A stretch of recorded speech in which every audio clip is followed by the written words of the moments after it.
This is the Secret City Geek Lab. Welcome to episode 16, your resource for everything geek. We'll talk movies, television, comic books, video games, and anything geek. I'm your host, Alan Ning, and you'll hear from me and members of the improv comedy group Secret City Comic Society. Today, you'll hear specifically from Joey Shope. Today's show is brought to you by Secret City Comic Society, the best in all ages improv comedy in downtown Fullerton. Visit Secret City Comic Society and the Geek Lab at secretcitycomedy.com or at Facebook at facebook.com/secretcity or on YouTube at youtube.com/secretcitycomedy. Coming up this week, a big week in video games. This week was E3. Not only did we have a chance to preview some of the press conferences that occurred early in the week, but we did have a chance to attend E3 itself, and we'll bring you some reports as to some video games coming up. As well as next week, we'll be bringing you some interviews that we had at E3. Also today, we're going to talk with Dwayne Feenstra, book artist of Aero-Girl and Midnight Tiger, and we're going to have a lot more to come. And also Joey Shope will give us his opinion on the Xbox PS4 debate. But let's first start off with E3. This is the first year that Geek Lab was able to attend E3. If you ever go to visit Secret City Geek Lab at secretcitycomedy.com, you'll see our coverage from the various press conferences from the major players in the game, such as Xbox and PlayStation 4. And in fact, Joey Shope, you can read his articles and his overviews on Xbox One Gaming Press Conference. I, on the other hand, was able to cover the gaming floor and also able to try out some new games, see some demonstrations, and get a look at the Xbox One in more detail. This is part one of that report. We're going to go over the huge titles coming from Disney, the first being Disney Infinity, which is available on all gaming systems, and the best of E3, Disney's Fantasia, Music Evolved, for the Xbox 360 and the Xbox One. But let's first talk about Disney Infinity. Disney Infinity is the game that I'm looking forward most from E3. And in Geek Lab, we've posted a lot of videos giving you previews as to what Disney Infinity is about, but this time I actually had a chance to play with it. For $79.99, you can purchase the Disney Infinity Starter Pack. That comes with the Infinity Base, which you attach to your Xbox, and it also comes with 3 characters. Actually, I should mention, it's coming out on August 18th for Xbox 360, the PS3, the Wii U, and the Wii. It does run $79.99 for the starter pack, and with that you get the Infinity Base, which you plug into any of your consoles. You also get 3 characters, Jack Sparrow, Sully, and Mr. Incredible, and you'll also get a landmark piece. The starter pack will give you what they call 3 playsets and a toy box. As you may guess, the 3 playsets, based on the figurines you get, are Pirates of the Caribbean, The Incredibles, and Monsters University. Each playset is an open world where you can go on missions and pick up items to complete these missions. I was able to go into the Monsters University playset, which takes place in the upcoming film Monsters University. My mission at the time was to use a toilet paper gun and begin TPing trees all around campus. The controller setup was pretty basic. Thumbstick controls, the left thumbstick controls movement, right thumbstick controls point of view, and the buttons activate items. They also give you access to the menus and as well as the inventory. Each playset you get, the Monsters University, Pirates, and the Incredibles world, is designed to give you about 5 hours worth of play. I was able to play it at E3 using the Wii U. And as you know, the Wii U handheld screen serves as a second screen. It also accesses your inventory. So you're able to access your inventory immediately versus the other consoles where you're going to have to go to the inventory menu in order to change the items that you're using in your hands. Now, I was told that only characters that belonged in this playset would work in that playset. For example, if you're playing Monsters University, the only players or figures you can use in that one is Mike, Sully, and Randall. You would have to purchase Mike and Randall separately for an additional $29.99. You're also able to purchase player boost packs and landmark boost packs. Landmarks being the actual playset location. These boost packs come a blind 2-pack, and it costs $4.99. So for that money, you're going to get 2 boost packs, possibly for your characters, possibly for the landmarks, but you just don't know what it's going to be. In the case of the game I was playing, I got an extra damage boost, so anytime I shot something, did a little bit more damage than usual. The landmark boosts also work the same way. They allow you to bring specialty items into your land. For example, the one I got to use was Mulan's horse, and I was able to get Sully to ride Mulan's horse. 2 players can play in the playset at each time, but you do need a figurine for each one. So again, if you buy that starter pack, if you want to play with the second person, you're going to need to get extra figurines in order to use playset. Also, there's no network play, so you have to have the 2 players playing together on the same console. Now, when you remove that landmark piece, it basically was a kind of an orb that goes on top of the base. When you remove it, it transports you into the toy box. And in this toy box, you can play with any figurines you want, and you can mix and match those figurines. For example, you can have Sully and Jack Sparrow play. You can have Mike Wazowski and Mr. Incredible play together. Anything, as long as you have those figurines, they can be played in your toy box. Any items, though, that you find in your play set is now available to use in the toy box. For example, when you're using that TP launcher to toilet paper trees, you now have access to that toilet paper launcher in the toy box, and you can use it against your friends. Also, the toy box environment is also available on Xbox Live. So you can have up to 4 friends online with you playing in the same toy box. You can also build worlds to play in the toy box, or you can use one of the preset worlds. Personally, I just don't have the patience to build something like that, so I'll probably use one of the preset worlds. After that, the sky's the limit, and this is perfect. I remember when I was playing Star Wars Legos with my niece, all she would do is shoot me, and we would never be able to complete a mission because she would just rather shoot me than complete the mission. But in the toy box, there's no mission to complete. You have guns, you have cars, you have animals, you can race each other, you can shoot each other. This is the perfect game to introduce young kids into gaming. The biggest reason is, you're using basic controls. The thumbsticks to move and to give you point of view, using their favorite characters, and you're allowing them to have fun and do whatever they want with them.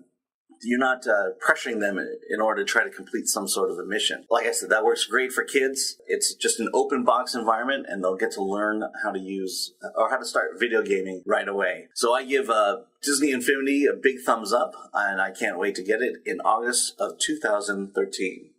Moving on from Disney Infinity, we're going to move next into Disney Fantasia Music Evolved. Disney's Fantasia Music Evolved won the Best of E3 award at E3, and is a very interesting game. It comes from Harmonix, who are the makers of Rock Band. And Fantasia Music Evolved takes a fresh look at how the music game is played. I also asked if there was going to be any differences between the Xbox 360 and the Xbox One game, which is exclusive to the Xbox. And they said there would be slight differences in gameplay, particularly because the Xbox One, their Kinect, is much more responsive than the Xbox 360. Fantasia Music Evolved is due to be released in spring of 2004, and like I said, is available exclusively on Xbox 360 and Xbox One. Now, we not only had a chance to watch the game being played, but I also had a chance to try it out. I was able to play on the development version of the Xbox One, so there were a lot of glitches and a couple freeze-ups, but it's a very interesting game. Here's a little synopsis of it. In Fantasia, you are the apprentice to the sorcerer Yensid. As his apprentice, you oversee a number of worlds. During my demonstrations, we had access to 2 worlds, the Shoal and the Press. The Shoal is a sea environment, and the Press is a kind of a press printing company or warehouse. Your tool is a little spot called a muse, and you're able to control that muse using the Kinect and your hand motions. So you move your hand up, the muse moves up. Move your hand forward, and it actually moves into the background of the screen there. So you're able to move him 3-dimensionally. As you enter each world, you're given a 360-degree access to those new worlds. You use your muse to activate various interactive elements in that world, such as a seahorse merry-go-round in the Shoal. As you take your muse around it, it lights up, and you spin your hand, and it begins to spin like a merry-go-round. You're able to activate. It's kind of like the best way to describe it is, you're in the movie Sorcerer's Apprentice. You have a lifeless broom there, and you start waving your muse around, and the broom lights up and comes to life. And that's what you do in these interactive environments. Now, as you're interacting, song portals show up, and this is where the game really begins. In the main demonstration, we were treated to Queen's Bohemian Rhapsody. The music starts, and you're transported into the artistic view of a song. You see arrows and tiny muses acting as timing points. When the muse hits the beginning of the arrow, you move your arms in that direction. And just like Rock Band, if you hit it at the right moment, the song plays clearly, and if you miss it, various elements of that song drops out. So you have to show a little bit of skill while conducting these songs. While you're moving in hands, it does appear that you are conducting songs, just like the Sorcerer's Apprentice Mickey Mouse did in the movie Fantasia. The skill level required is dependent on the song choice made at that point. The faster that you have to conduct and the number of arm movements you have to use dictates the skill level required to play that game. So some songs will have fewer arm movements, other songs will have a lot of arm movements, and a lot of variety in those arm movements. As you're conducting, you are given choices to make, and these choices affects the way the song is mixed. For example, you can choose how the percussion plays out during a certain section, or more specifically, what kind of percussion you use. Will you decide to use orchestral percussion, band percussion, or electronic drums? Those choices now remixes and gives you a different take on each of those songs. An example that we got was in Bruno Mars' song Locked Out of Heaven. You can choose the style of microphone he sings through, whether it's an old-time radio giving a little twang to it, or a really clear microphone.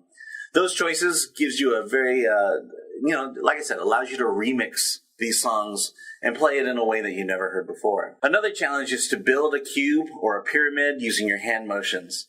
Once that's completed, you now have the means to mix the song by controlling the volume of the song and the pitch of the song. Similarly, it's how a conductor would conduct an orchestra. Basically, you're getting to score the song in this game. Now, each song does have points. I think I scored around 50,000 points. But then when I asked about the relevance of the score, the representative said that they weren't sure how it'd be used, and it'll probably be decided on later on. Now, once the song is completed, you have successfully mixed an entire song, whether it be Bohemian Rhapsody, Bruno Mars' Locked Out of Heaven, whatever. When you return to the world, each song is tied to an element. In the case of Bohemian Rhapsody, it was tied to a turtle out in the shoal. That turtle is now colorful, and every time you get near that turtle, it begins playing that musical score that you just created. One interesting note is the difficulty in finding songs. Disney's and Harmonix has to not only gain rights to use the songs that they use, but then they have to have the rights to remix it, which makes the choice of songs somewhat limited. And so it'll be interesting to see what songs will be available when Fantasia Music Evolved launches. Here are the songs that we know about, though. Avicii's Levels, Bruno Mars' Locked Out of Heaven, the band Fun with Some Nights, Kimbra and Settle Down. From the movie Fantasia, you'll get to conduct The Night on Bald Mountain, and as you're hearing now, Queen, the Bohemian Rhapsody. Let me tell you a little about what I thought. Disney's Fantasia Music Evolved won Best of E3 award, and unlike Rock Band, where you compete and score points based on the accurate way you play your instrument, in Music Evolved, these points are less important.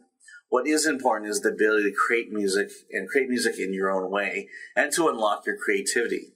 You're allowed to take popular songs, remake it with the wave of your hand, and the choices you make are choices that are personal to you. There's no judgment there. Whatever you decide is right, and whatever you wind up at the end is something that you created and is your artwork, which is pretty cool. All in all, it's a fun game, and if they push out enough songs that I'm interested in, I can see myself playing this for a while. But at the same time, you really have to buy into this concept. I mean, there was something about playing Rock Band, playing the drums, playing a guitar, and really feeling like you're part of a band. In this one, you're just being creative, which is a new muscle you have to play and may not be interesting to some other people. But with that, you're able to share this world that you're creating in each of those lands, and you're going to be able to share it with friends. You are listening to KTSTFM. I'm Alan Ng, and this is the Secret City Geek Lab.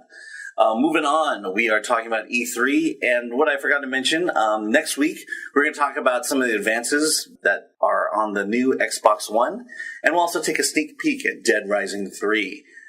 Moving on, we are going to talk with Joey Shope. He had a chance to review the news about the Xbox One and the PlayStation 4, and it's going to make his summer very interesting. He has very strong opinions about both, and especially about the one that he is going to buy. Here's that report from Joey Shope. Secret City video game discussion. I just got back from E3. Joey didn't go, but he has certainly opinions about the Xbox One and the PlayStation 4. So, Joey, what's your feeling about the two consoles here? Well, this is going to be kind of weird for me, but I think I might be jumping ship from Microsoft to Sony. Oh, okay. So give us some reason why. It's essentially that everything that Microsoft said or did in E3 was mistakes. Uh-huh. Most of them were.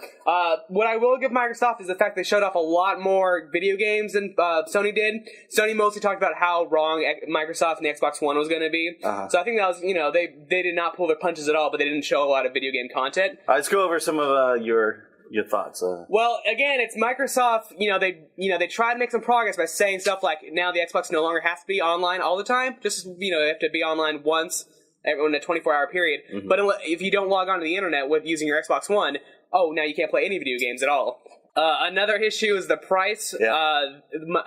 Microsoft Xbox One, $499 compared to PS4, which is going to be $399. That's not cheap, but it's $100 difference. Yeah, what I found interesting though was that PlayStation waited until Microsoft announced their price before they announced their price. So, I mean, to me, it definitely sounds like PlayStation is going to war. You know, they want to take down Mike. Shots have been fired. There has definitely been some battle between the two. Mm-hmm. But a lot of it, I feel like, is Sony realizing that their mistakes in the past. Right. You know, they looked back at PS3 and they realized their mistakes, and so when it came to this generation, they're like, all right, well, let's not do any of those mistakes again. Okay. Let's fix all the problems, you know. Let's make it more developer-friendly. Let's have it be a bigger market. Let's focus on the fact that you can share or use used games. You know, you don't have to buy new games every single time. Again, another issue with Microsoft is, because I'm, you know, a full-time college student, I usually can't afford video games right when they come out, so I have to buy them used or buy them later, so it's like, I won't be able to, most likely, as of right now, it's still the same rule where you can't use used games without paying some sort of fee for it. Right. Yeah, and in fairness to, I guess, based on what's been released now, Microsoft has announced that you still are able to buy used games, but they would not go and explain exactly how that would work out. Yeah, and, you know, they're being vague and unclear about it. My guessing is the reason that, because I'm guessing it's a really recent announcement, the fact that they're like, you can use games, but, you know, they've got no more details, because they realize that what they asked for originally was a huge mistake. What else concerns you about Microsoft, or what else? What's another reason why you're jumping ship? You know, I was never really against originally, you know, the whole, you have to plug your cable box into it. You know, you have to watch. You don't have to watch TV through it, but you know, essentially you're watching TV through it. But you know, that's like another hassle and something you have to worry about, something you have to deal with. You know, you have to plug it in every single time. If you have to move that Xbox, there's another thing you have to take apart, put it back together.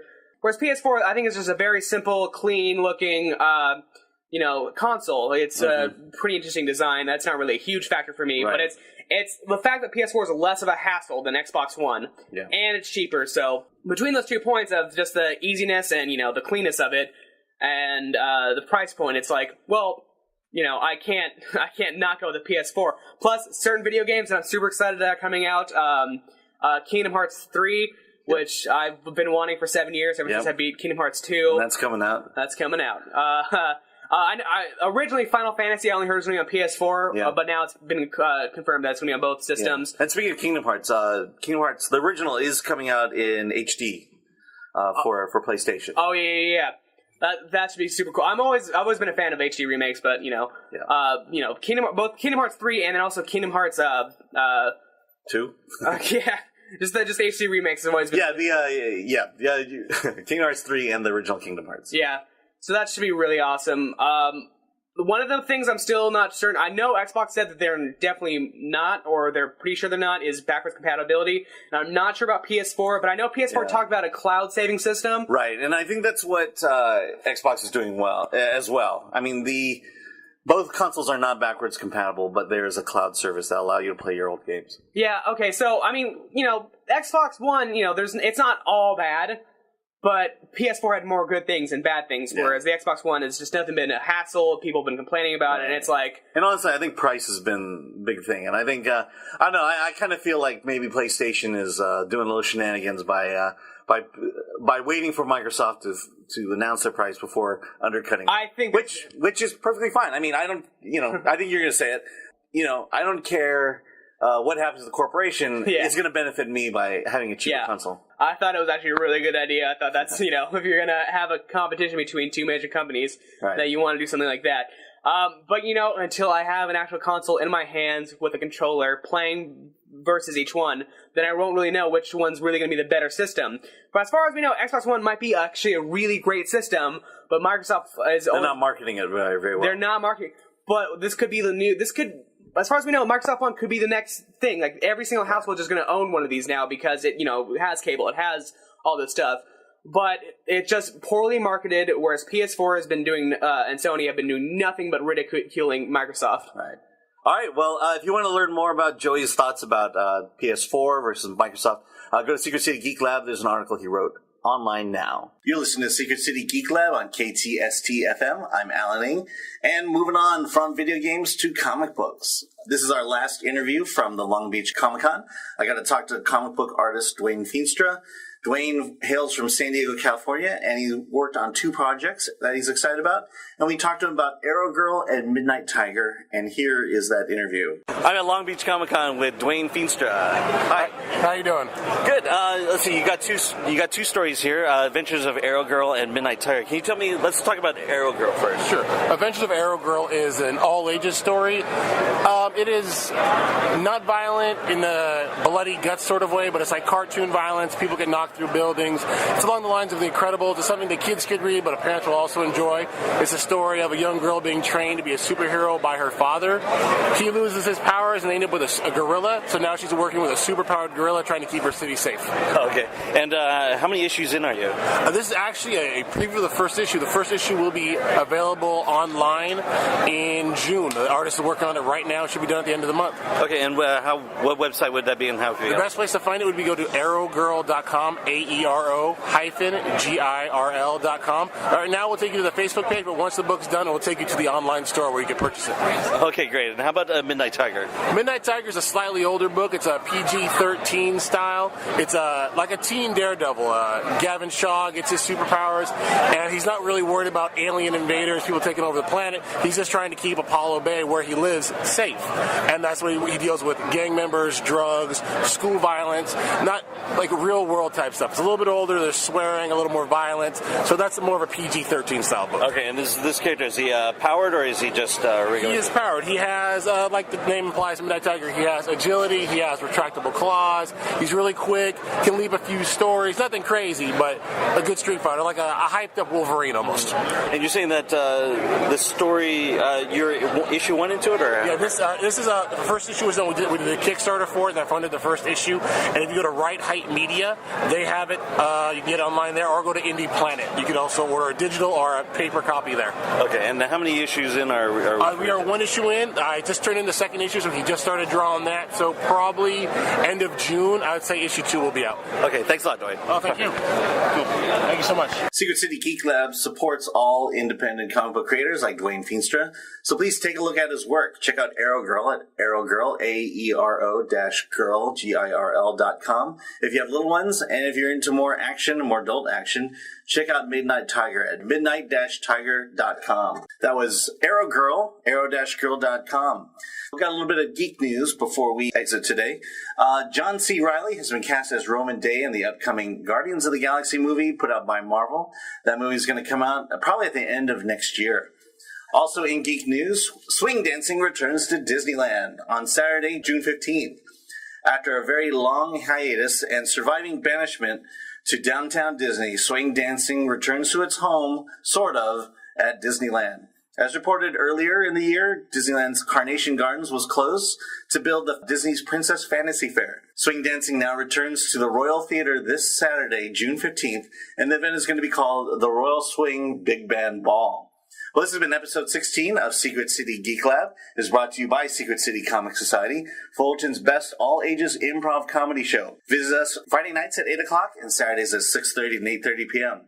Come back next week for more news and updates in the world of geekdom and nerdity. Also, visit us online for your daily fix of geek news and reviews of comic books, television, and movies at secretcitycomedy.com/thegeeklab, and you can purchase tickets there. Also, finally, a big thank you to Joey Shope for his report on the Xbox One. Hoping you have a great week. We will see you in another 7 days.